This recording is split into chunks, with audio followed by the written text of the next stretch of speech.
Què farien vostès si els toquessin 6.000 euros per gastar en un dia? És el que li ha passat a Eva Maria Sonder avui.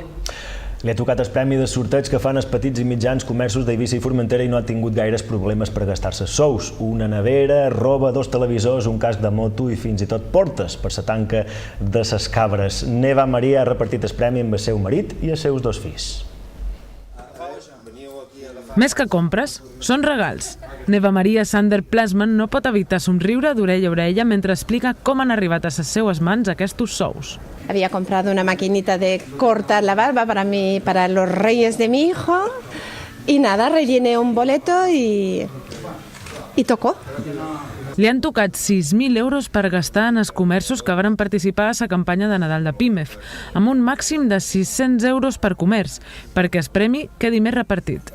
La primera compra ha estat una nevera a Milà, Ibiza, on va depositar la butlleta guanyadora i on Eva Maria compra habitualment. La primera vez me ha hecho mucha ilusión. Parece como dicen los de la lotería, que dicen, tengo esa ilusión de dar el premio, pues me ha hecho mucha ilusión, pero no, es la primera vez que damos el premio este. L'objectiu d'aquesta campanya és promoure les compres al petit i mitjà comerç, que no pot competir amb els preus de les grans cadenes. S'han participat 260 comerços aquest any.